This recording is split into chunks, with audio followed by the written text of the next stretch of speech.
Welcome to Lost Relation Chronicles. When Lana and I moved to this quiet suburban patch of Ohio 7 years ago, I never thought life would settle into such a steady rhythm. It's the kind of place where the mornings hum with the sound of sprinklers, the evenings carry the faint scent of barbecue, and the nights are so still you can hear the crickets from the next yard over. My job as a production manager at the auto plant keeps me busy during the week, while Lana takes care of things at home. She's got this effortless way of making our house feel warm and welcoming. Her baking, her knack for picking out the perfect throw pillow, the little details I wouldn't even think of. We've got good neighbors, too. Ben and Brenda live just across the street. Brenda's been Lana's friend since they were kids, and it's clear their bond runs deep. The two of them can spend hours on the porch, laughing over coffee or reminiscing about old times. Remember that time in middle school when you cut your bangs and thought you looked like a supermodel? Brenda teased one morning as they sat on our porch swing. "Oh, shut up, Brenda." Lana shot back, though she couldn't hide her grin. "At least I didn't wear neon leg warmers to every single school dance." "Hey now, neon was in," Brenda protested. "Sure, if you were trying to be a traffic cone," Lana quipped, and they both burst into laughter.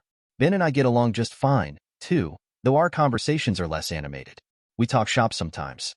He's in logistics, swap tips on lawn care, or just shoot the breeze over a couple of beers. "Still struggling with that patch by the mailbox?" Ben asked me last Saturday. "Yeah, I think the soil's just cursed," I replied, shaking my head. "Lana's ready to throw in the towel and plant fake grass."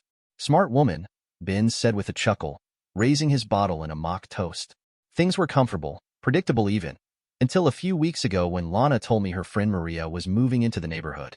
She bought that little white house down the street, the one with the blue shutters, Lana said one evening as we were finishing dinner. I looked up from my plate. "Maria, from college, right?" "Yeah, that's her. Can you believe it? She's been looking for a place closer to family, and this one just popped up." "Huh," I said, trying to sound neutral. Lana's told me plenty of stories about Maria over the years, enough to know she's got a big personality. "She's a bit much," I ventured carefully. Lana shot me a look. "She's fun, Kevin, and she's been through a lot lately. It'll be nice for her to have us close by." I nodded, letting it go. If Lana was excited, that was good enough for me. Besides, it might be nice to mix things up a bit. And so, last week, Maria pulled up in a moving truck, a whirlwind of energy in oversized sunglasses and a bright red scarf. "Well, look who's finally joining the suburbs." Lana greeted her with open arms. "Oh, honey, you know I couldn't resist being near my two best girls," Maria said dramatically, pulling Brenda into the hug as well. "And Kevin, of course," she added with a wink in my direction. "Glad to have you," I said, shaking her hand. Maria's arrival was bound to add a little color to our quiet street. The three of them, Lana, Brenda, and Maria, were already plotting their first girls' night out as we stood there on the driveway. "She's going to keep things lively around here," Brenda said later as we walked back to our respective houses. "That's one way to put it," I muttered, earning a laugh from Ben. And just like that, Maria was part of our little world, settling into her new home in the same neighborhood. When Lana told me Maria was moving into the neighborhood, I'd had my doubts, but I kept them to myself. I figured, how bad could it be? People change, right? But the moment I met her again, standing on our driveway with her oversized sunglasses and that too bright red scarf, the old feelings came rushing back. Something about Maria just didn't sit right with me, never had. That evening, as Lana and I were cleaning up after dinner, I finally decided to say something. "Listen," I started, drying the plates as Lana handed them to me. "About Maria. What about her?" Lana didn't look up, focused on scrubbing the pan. I hesitated. "I don't know. She just gives me bad vibes. Always has." Lana paused and looked over her shoulder at me, raising an eyebrow. "Bad vibes? Kevin, that's ridiculous. Maria's had a tough life." "I'm not saying she hasn't," I replied, "but there's something off about her. I can't explain it. And you know me. I don't usually feel this way about people." Lana sighed and went back to scrubbing. "She's been through a lot. 3 divorces, Kevin. 3. And now she's decided not to get married again. She's just trying to find some peace in her life." "Maybe she's the problem," I said bluntly. "I mean, come on, Lana. If you can't get it right the second time, maybe don't try for a third." Lana spun around, hands on her hips, her expression a mix of frustration and disbelief. "That's unfair, Kevin. You don't know what she's been through. People aren't perfect. Relationships aren't perfect. You can't just write someone off because they've made mistakes." "I'm not writing her off," I said, setting the plate down a little harder than I meant to. I'm just saying, maybe her bad luck isn't luck at all. Maybe it's her. Kevin, Lana said, her voice softer now but still firm. I get that you don't like Maria. You never have. But she's my friend. My good friend. I need you to be civil to her. Can you do that for me? I took a deep breath, trying to rein in my irritation. I'll be civil. But don't expect me to play nice beyond that. Keep her away from me, Lana. Work had been a nightmare lately. The factory was running like a well-oiled machine until last month when a fire broke out in one of the storage areas. It wasn't a full-blown inferno, but it was enough to shut us down for 3 days and throw the entire production schedule into chaos. I got the call at midnight, a manager's worst nightmare. Kevin, we've got a situation here, came the panicked voice of Sam, the night shift supervisor. There's been a fire in Bay 3. The sprinklers handled most of it, but the smoke damage. I'm on my way, I said, already pulling on my jeans. When I got to the plant, the place reeked of burnt plastic and charred wood. A few employees were milling around outside, looking dazed, while the fire department packed up their gear. Sam met me near the entrance, his face ashen. It was the wiring, he explained as we walked toward the damaged area. We've had issues with the old panels before, but this was bad. Half the inventory in that bay is toast. I spent the rest of the night assessing the damage and sketching out a plan to get us back on track. Over the next few weeks, I practically lived at the factory. Meetings with the insurance adjusters, coordinating repairs, reworking schedules. It felt like I was juggling a dozen balls and couldn't drop a single one. Meanwhile, back at home, Lana was spending most of her time with Brenda and Maria. I'd come home late at night to find the house dark and quiet, the faint smell of Lana's perfume lingering in the hallway. She'd leave me little notes, dinners in the fridge. Love you. I appreciated it, but I couldn't shake the nagging feeling that Maria was working her way further into our lives while I was stuck at the factory. After a month, things finally started to settle down at work. Repairs were done, production was back on schedule, and I told my boss I needed a break. You've earned it, he said, clapping me on the back. Take the week off. Just don't disappear completely. I'll still need you on email. When I got home that evening, Lana was in the kitchen, humming to herself as she chopped vegetables. Hey, stranger, she said with a smile when she saw me. Hey, I said, setting my bag down and leaning against the counter. Guess who's got a week off? Her face lit up. That's great, Kevin. You deserve it. Yeah, I said, watching her closely. So, what VE you been up to while I've been buried at the factory? Not much, she said casually. Just hanging out with Brenda and Maria. There it was again, Maria. I bit back a sigh and tried to keep my tone neutral. Maria's still around every day? Not every day, Lana said, giving me a look. She's my friend, Kevin. And she's been a big help while you've been busy. She even brought over a casserole last week. A casserole, I said dryly. Well, maybe she's not completely useless. Kevin, Lana said, her voice tinged with warning. I'm just saying, I replied, holding up my hands. She's been divorced 3 times, Lana. 3. If you can't get it right the second time, maybe don't try for a third. Lana set down the knife and turned to face me, her expression serious.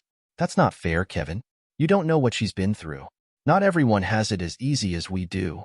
Easy? I said, incredulous. You think my life's been easy these last few weeks? That factory fire didn't put itself out, Lana. And while I was working my ass off to keep us afloat, you were what? Having brunch with Maria and swapping sob stories. That's not fair. Lana snapped, her eyes flashing. You've been gone for a month, Kevin. A month. What was I supposed to do? Sit here alone and wait for you to come home? I ran a hand through my hair, trying to stay calm. Look, I get it. You need your friends. But I don't trust her, Lana.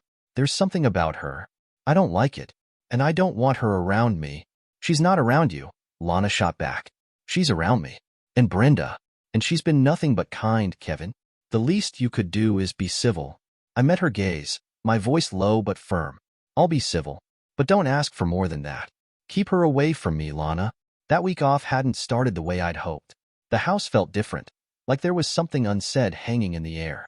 One afternoon, I came back from running errands and found Lana and Maria on the couch, arms wrapped around Brenda, who was crying into a tissue. What's going on? I asked, setting my keys on the counter. Lana looked up at me, her expression a mix of concern and hesitation. Ben filed for divorce. I blinked. What? Ben and Brenda? She nodded. Brenda doesn't want to talk about it yet. She's still processing. I shook my head, leaning against the doorway. I never would have guessed. Those two seemed solid. Lana sighed. Sometimes things aren't as perfect as they look on the outside. Maria, who had been quietly stroking Brenda's back, looked over at me. It's a tough time for her. We're just trying to be here for her. Something about the way Maria said it, so calm, so matter-of-fact, set my teeth on edge. I pushed the thought aside and forced a casual tone. You know what I think? It's Maria's curse. Lana shot me a sharp look. Kevin, I'm just saying, I said with a shrug. Everywhere this woman goes, marriages fall apart. Maybe it's time to consider the common denominator. Kevin, stop, Lana said firmly. She's Brenda's friend, our friend, and she's just trying to help. Be civil. I raised my hands in mock surrender. Fine, fine. I'll keep my thoughts to myself, but I didn't stick around. The atmosphere in the house felt heavy, and I needed to clear my head. I grabbed my jacket and headed out, deciding a drink might help me unwind. I ended up at O'Malley's, the local bar, nursing a beer and replaying the afternoon in my mind. That's when I spotted Ben sitting in a corner booth, a glass of whiskey in front of him. He looked like hell, disheveled and hollow-eyed, like a man carrying the weight of the world on his shoulders. Ben, I said, sliding into the seat across from him. Didn't expect to see you here. He glanced up at me, his expression bleak. Hey, Kevin. I gestured toward his drink. You okay, man? Lana told me about, the divorce. Ben let out a bitter laugh and took a long sip of his whiskey. Yeah, well, that's what happens when someone else starts living in your marriage. I frowned. What do you mean? It's Maria, he said, his voice tight. She was way too involved. Brenda started consulting her about everything. Everything. To the point where she wouldn't make a damn decision without running it by Maria first. Even stupid things like buying drapes for the living room. Drapes? I asked, trying to follow. Ben's jaw tightened, and his hands clenched around his glass. And then, he trailed off, shaking his head. And then what? I pressed. Ben's eyes welled up, and he looked away, his voice breaking. I can't, man. I just can't. Before I could ask more, he slid out of the booth and left the bar, leaving me staring after him. When I got home, I told Lana what Ben had said. She frowned, her arms crossed over her chest. I don't know anything about that, Kevin. Brenda hasn't said a word to me about Maria causing problems. Well, maybe you should ask her, I said pointedly. Because if Maria's screwing up their marriage, who's to say she won't start meddling in ours? Lana's eyes narrowed. That's not fair. Maria's just trying to support Brenda. She's been nothing but kind to her. Yeah, and look where that kindness got them. I shot back. I'm telling you, Lana, keep away from Maria. It had been one of those long, exhausting days where all I wanted was to sink into the couch and let the world fade away. The factory was back in full swing, but the pressure to meet quotas after the downtime was relentless.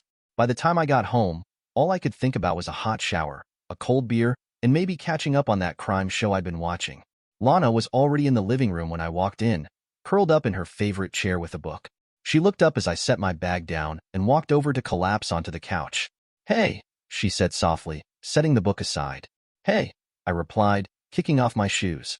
You okay? She got up and came to sit beside me, tucking her legs underneath her. Yeah, I'm fine. Just wanted to talk to you about something. Her tone was light, almost playful, but there was something in her eyes that made me sit up a little straighter. Sure, I said cautiously. What's on your mind? She smiled, tilting her head slightly as she looked at me. Kevin, do you love me? The question caught me off guard, and I let out a small laugh. Well, of course, honey. Why would you even ask that? She reached out and took my hand, her smile growing a little wider. I've been thinking about us, about our life together, and there's something I want to discuss with you. I nodded, still trying to read her expression. All right, go ahead. She took a deep breath, her fingers fidgeting with the edge of her sleeve. You're the first person I ever dated, Kevin, and the first person I ever, had sex with. I raised an eyebrow. Okay. She smiled again, a little nervously this time. It's just that, lately, I've been feeling like maybe it's time for me to experiment a little. Experiment? Okay, let's buy a Kama Sutra book. I am all for it, I repeated, my mind already scrambling to process what she was saying. Yeah, she said, nodding. I mean, I love you, Kevin. I do. But I've been wondering what it might be like to experience other things. Other people. I blinked, trying to make sure I'd heard her right. You're saying you want to, spice things up in the bedroom? Try new things? We can do that. We'll buy a Kama Sutra book or something. Lana shook her head, her smile turning almost apologetic. No, Kevin, that's not what I mean. I want to try other men. For a moment, I just stared at her, my mind struggling to catch up. The words hung in the air like a bomb waiting to go off. Finally, I found my voice. Other men, I said slowly. She nodded. And then it hit me, like a flash of lightning. My jaw tightened, and I leaned forward, my voice low and sharp. Let me guess. Maria suggested that, didn't she? Am I right? The look on Lana's face said it all. Her eyes widened, and her mouth opened slightly in shock. She didn't need to say a word. I knew I'd hit the mark. Maria. That woman had been planting ideas like weeds in my wife's head. I stood up, the couch creaking slightly as I moved. My heart was pounding, a mixture of anger and disbelief surging through me. I turned to face Lana, my voice steady but edged with a firmness I couldn't suppress. Lana, I began. We've been married for 7 years. And not for a single day in those 7 years have I had even the slightest desire for another woman. I've been faithful to you, completely. I've never let my eyes, my heart, or my body stray. And you know what? I expected the same from you. That's what a marriage is, isn't it? Faithfulness. Commitment. Respect. She stared at me, her lips trembling as she tried to find the words to respond. I didn't let her. If my expectations are too much, I continued, my voice rising slightly, then maybe you should take some advice from your good friend Maria. File for a divorce. Lana gasped, her hand flying to her chest. Kevin, you don't mean that. You wouldn't fight for our marriage? I looked her straight in the eye, my jaw tight. No, Lana, I wouldn't. Because once you decide to break the vow, to forsake all others, you don't just break a promise. You destroy a marriage. You destroy the trust, the love, the foundation of everything we've built together. She looked stricken, tears welling up in her eyes. I didn't mean, but I cut her off again. So, my dear wife, I said, my voice dropping to a cold, steady tone, be very careful about what you decide. Because if you so much as entertain the thought of acting on this experiment, I'll file for divorce before you open your legs for another man. I didn't wait for Lana to say another word. I walked past her, my mind racing, my heart pounding, and headed straight to our bedroom. The thought of staying in the same bed as her after what she just said made my skin crawl. She followed me, her voice trembling as she called out, Kevin, wait, please, it was just a discussion. That's all it was. I didn't answer. I grabbed a duffel bag from the closet and started packing. Some clothes, my toothbrush, a few essentials. Lana stood in the doorway, her tears falling freely now. Kevin, please, she said, her voice breaking. I didn't mean to hurt you. I wanted to talk about how I was feeling. I zipped the bag shut and turned to her, my face set. And this is what you decided to talk about? How you want to sleep with other men? Do you even hear yourself, Lana? Do you understand what you're saying? She sobbed, her hands clasped tightly together. It wasn't like that. I wasn't saying I was going to do it. I just wanted to be honest about what I was feeling. I shook my head, slinging the bag over my shoulder and brushing past her. No, Lana. The moment you let the thought of having sex with another man into your mind, you started down a path I can't follow. And right now, I can't even look at you without feeling betrayed. I made my way to the guest room, dropped the bag on the bed, and turned to face her as she stood in the hallway, tears streaming down her face. We'll only get back to where we were when I can be sure you've dropped this insane idea, I said, my voice firm. And the first step you can take is to drop that woman Maria as your friend. Her face crumpled, and she opened her mouth to argue, but I held up a hand to stop her. Trust me, Lana, I said, my voice dropping. She will drag you through hell. 3 days. 3 long, silent, agonizing days. I didn't speak to Lana, and she didn't try to speak to me. She knew where I stood, and I wasn't about to back down. Maria hadn't been around the house, at least not when I was home, but I wasn't naive. I could feel it in the way Lana avoided me, the way her phone was always near her. She was still talking to Maria. That thought simmered in the back of my mind, stoking the anger that refused to leave me. If she'd really cut ties with that woman, she'd have come to me by now, trying to make things right. Instead, she stayed quiet, like she was waiting for something. The next day, I came home from work, the tension in the house as thick as ever. Lana was in the shower when I noticed her phone sitting on the couch. She'd never been one to lock it. There was no need. At least, there hadn't been before. But now, The sight of it sitting there felt like an invitation, a test of sorts. I hesitated for a moment, then picked it up. My hands felt strangely steady as I unlocked it and went straight to her messages. It didn't take long to find what I was looking for. The chat with Maria. I scrolled, my eyes moving quickly over the texts, my anger growing with each passing word. Maria wrote, "Don't worry, he'll come around. Men always do." Lana responded, "I don't know, Maria. I don't want to lose him. I feel like I've already made a mess of my marriage just by bringing it up." Maria wrote back, "He loves you. He'll get over it. Even if you sleep around and tell him, he can't do a thing about it. It's your body, babe. You deserve all the fun." My grip on the phone tightened as I read the last message Lana had sent. "I'll think about it." I stared at the screen, my chest tightening, my anger boiling over into something colder, sharper. "I'll think about it." So, Lana was still thinking about it. My hands were trembling, not with hesitation but with cold, calculated anger as I forwarded the screenshots from Lana's phone to mine. I double-checked to make sure the messages had been deleted from her sent folder, then carefully set the phone back on the couch, exactly as I'd found it. I couldn't stay in the house. Not then, not with her in the shower, clueless about what I'd just uncovered. I grabbed my jacket, my car keys, and left without saying a word. The drive to my lawyer's office was a blur, my thoughts racing the entire way. When I arrived, I didn't waste time. As soon as I sat down, I laid it all out for him. The conversation with Lana, the silent tension over the past few days, and the disgusting texts I'd read from Maria. My lawyer, James, listened carefully, his expression neutral but his brow furrowing slightly as I spoke. When I finished, I handed him my phone with the screenshots. He glanced at them, then stopped, holding the phone in midair. "Wait," he said, looking up at me. "You said her name was Maria?" I nodded. "Yeah, Maria. Why?" He leaned back in his chair, crossing his arms. "I was in court for her last divorce. I didn't represent her, but I remember the case. She's been divorced 3 times, Kevin. In every single one of those marriages, she was caught cheating with multiple men. Every time, she claimed her husband was abusive, and every time, the court sided with her." I frowned, my grip tightening on the edge of my chair. Why would the court believe her?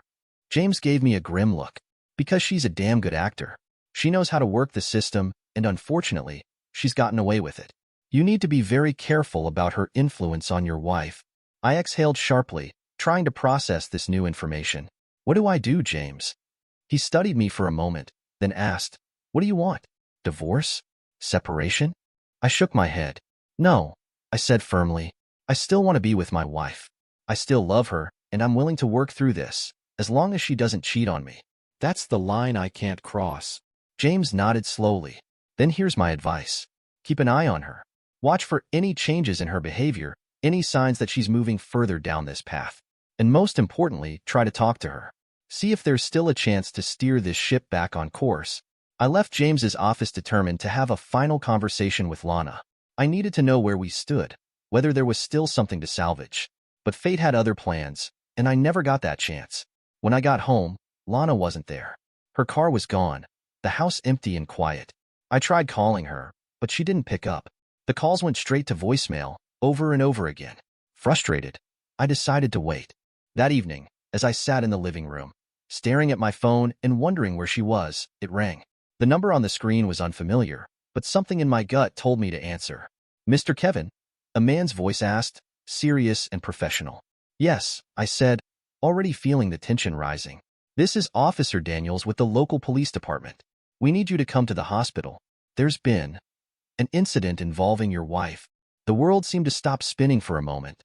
"An incident?" I repeated, my voice trembling. "What happened? Is she okay?" "Please just come to the hospital, sir," he said, his tone giving nothing away. I didn't waste a second. I grabbed my keys and rushed to the hospital, my mind racing with worst-case scenario. The silence was thick with the weight of everything that had happened. At home, I took care of her, made sure she had everything she needed. I cooked for her, helped her with the things she couldn't do on her own. But I never stayed in the same room with her. She had her own space, and I had mine. It felt like the only way to keep the distance I needed. A week later, I came home to find Lana sitting on the edge of the bed, her expression hopeful, like she was trying to piece things back together. "Kevin," she said softly, her voice trembling. "I love you. I want us to move past this. I want you to come back to the bedroom. I want to make love to you." I stood there, my body rigid, the words cutting through me. I didn't say a word. I just turned and walked out of the room, not trusting myself to speak. For the next 2 days, Lana wouldn't stop begging me.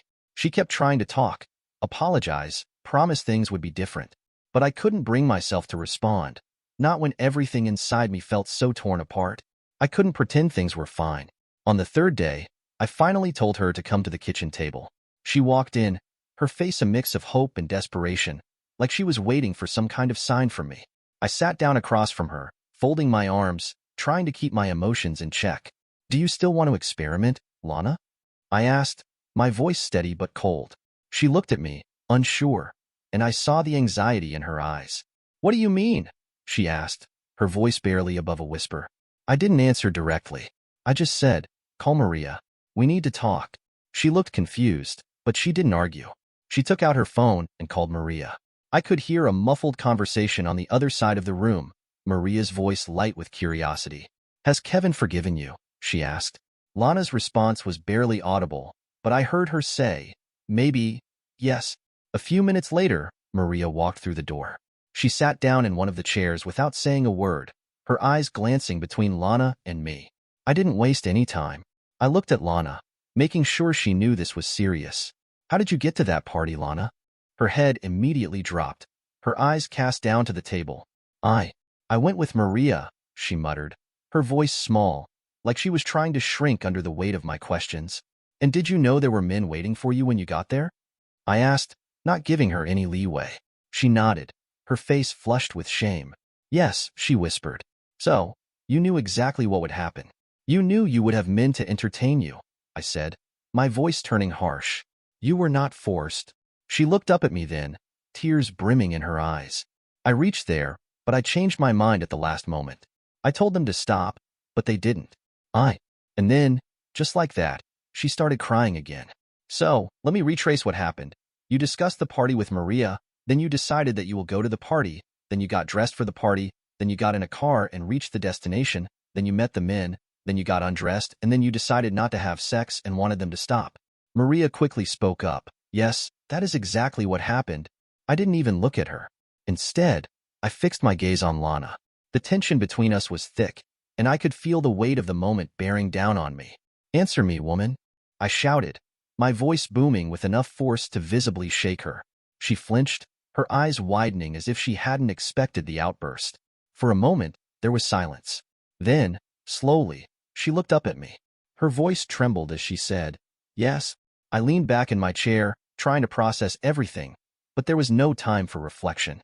My hand reached into my pocket, pulling out my phone. I didn't hesitate, dialing the number I had in mind. I waited a moment for the line to connect before I spoke, my tone unwavering. "Please go ahead," I said, the words cold but deliberate. A man dressed in a sharp suit walked into the room, his presence cutting through the tension like a knife. Without a word, he handed Lana a manila envelope. "You've been served," he said coolly. I watched as Lana took the envelope, her expression unreadable. Then the man turned to Maria, handing her an envelope as well. "You've been served." That's when I couldn't hold it in any longer. I took a breath, my voice steady but firm. "I've filed for divorce," I said, my eyes locking onto Lana. Then I shifted my gaze to Maria, my anger rising. "I've sued you for breaking my marriage." Maria's face twisted in disgust. Without warning, she flung the envelope at my face. "I've seen enough of these," she spat, her voice dripping with contempt. "I don't give a damn about your marriage." I stood there, the sting of her words hitting harder than the envelope itself. But it wasn't just that. She had thrown it at me. I couldn't let that slide. "You threw that envelope at me," I said, my voice rising, sharp with anger. "That's assaulting me in my own home." She didn't hesitate. Without a word, she raised her hand and slapped me across the face. I got up, the anger burning through me, but deep down, I knew she had crossed the line. Maria ran out of the house, and I could see it in her eyes. She knew she had gone too far. I wasn't going to let this go. I followed her, running after her into the cold night. She quickly got in her car, slamming the door shut, and took off. Without thinking, I jumped into my truck and sped after her, determined to catch up. She should have headed home, but no, she took off onto the freeway. The rain started coming down harder, the sky darkening as the headlights of our vehicles cut through the storm. I could barely keep up as she weaved through the wet roads. She was not trained to drive fast. I saw her skid. The back of the car whipped out from under her, and in an instant, it went off the road. My heart stopped as I watched the car tumble, spinning out of control before it finally came to a halt. I jumped out of my truck and ran toward her, my heart pounding in my chest. I saw her there, crumpled and broken, blood staining the ground beneath her. Both her knees were bent unnaturally, out of place, and blood was pooling around her. She was in bad shape, and I felt the sting of reality sink in as I reached her side. Her phone was lying on the ground nearby, and I picked it up, my hands trembling. She was breathing hard, her chest rising and falling in shallow breaths. I took out my own phone, ready to dial 911, but as I looked at her, something stopped me. I stared at her for a long moment, unable to make the call. My mind was racing, but nothing felt real. I couldn't bring myself to do it, not yet. I stood there for what felt like an eternity, watching her struggle for air, her breathing becoming more labored, slower. 30 minutes passed in silence, the rain falling harder, the world around me spinning in slow motion. I walked over to her, kneeling beside her. My hand reached out to check her pulse, but there was nothing, just silence. I pulled my phone back out of my pocket, my fingers shaking as I finally dialed the numbers. 911, what's your emergency? The voice on the other end asked. I swallowed, my throat tight. I need help. There's been an accident. I stood there, waiting for the team to arrive. It felt like time had stopped, the rain still pouring around us, the air thick with a heaviness I couldn't shake. When they finally came, I heard the words I had been waiting for. The victim is dead. I left shortly after, my mind numb as I drove home. I didn't know what to expect, what I was going to walk into. But when I walked through the door, there she was, Lana, still crying, still reeling from everything. I stood there for a moment, just watching her. The weight of the world was pressing down on me, and I didn't know how to say what needed to be said. Finally, I spoke, my voice steady but cold. I lost her, I said. I'll get her next time. I know I lied, but then my happy life was just killed by that witch. The tears in Lana's eyes intensified, but I couldn't feel any sympathy. My mind was already miles away. I took a deep breath before continuing. You should start packing your things. I want you gone by morning. Her sobs increased, but I couldn't allow myself to be moved by them. She pleaded, but I stopped her with a look. Lana, I said, my voice softer now but still firm, you did everything I warned you about. You thought about sleeping with other men. You arranged for it. You did more than what I consider cheating. You crossed lines that I can't unsee. I paused, watching her as she struggled to process my words. I filed for divorce based on irreconcilable differences. I went on, each word deliberates. Not because of your cheating, but because I cannot live with you, constantly looking over my shoulder, wondering if you'll let another friend poison you and destroy my marriage. The next morning, Lana was gone. She packed her things quietly, avoiding eye contact with me. She left without a word, but I could see the anger, the confusion, the bitterness in her eyes. I didn't try to stop her. I didn't try to hold on to anything. I had made my decision, and it was final. Lana fought the divorce petition with everything she had. She hired lawyers, tried to spin the story, but I wasn't backing down. She even suggested therapy, trying to salvage something, anything, but I wasn't interested. I shrugged off her attempts at reconciliation. I'd had enough of her lies, her manipulations. The trust was gone, and it couldn't be repaired. A year passed before the divorce was final. The whole process drained me. I lost a lot of money, not just in court fees, but in the final settlement. But the one thing I didn't lose was the house. It was the one thing I could hold on to, the one piece of stability I had left. I found out that Ben and Brenda had gotten divorced too. It wasn't something I expected, but when I met Ben one day, we ended up talking about everything. It felt like two men who had both been through the same storm, in different ways, but still scarred by the same kind of betrayal. He looked rough, worn out from the battle, the kind of exhaustion only a divorce could bring. We sat down over a drink, and he started to open up about what had happened. You know, Ben said, staring into his glass, Maria poisoned Brenda's mind. She kept talking about this idea of an open marriage, about being free and not being confined. I didn't know what to think, but Brenda started buying into it. Maria got into her head, telling her it was the only way to be happy, to not feel trapped. I could feel the anger building up in his voice as he spoke, but there was a hint of sorrow too, like he was mourning what could have been. Everything changed after that, Ben continued, shaking his head. Brenda started pulling away, becoming someone I didn't even recognize. She wasn't the woman I married anymore. I didn't know what to say. I could relate to his pain, to the feeling of being deceived. But in the end, Ben looked me in the eye and said, "So I got divorced."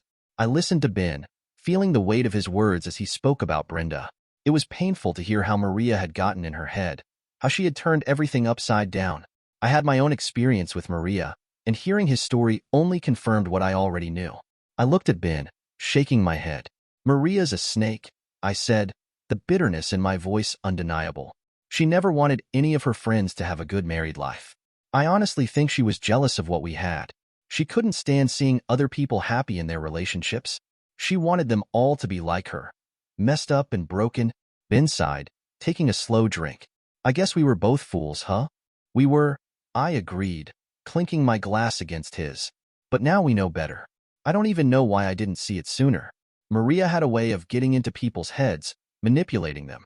It was like she wanted to destroy everything good around her. I paused for a moment, thinking about my own pain. "I filed for divorce, I said quietly, looking at Ben. It wasn't just the cheating. It was the constant fear, the wondering if she was going to find another friend to poison her mind, to pull her further away from me. I couldn't live like that anymore." Ben nodded, a silent understanding passing between us. We both knew the cost of what we'd been through. From that point on, Ben and I started meeting occasionally. We didn't talk about the past every time, but it was always there, lingering beneath the surface. Sometimes it felt good just to have someone who understood, someone who had been through something similar. Lana spent some time in therapy after everything, trying to pick up the pieces of her life. A few months later, she remarried. It was almost like everything was moving forward for her, like the past didn't matter. She got what she wanted in the end, and I was left with a sense of emptiness. As for me, I'm still here, still single. I occasionally date, but I keep my distance from love. I can't let myself get close to anyone like that again. It hurts too much. Dear listeners, please share your thoughts in the comments section below, and don't forget to like, share, and subscribe.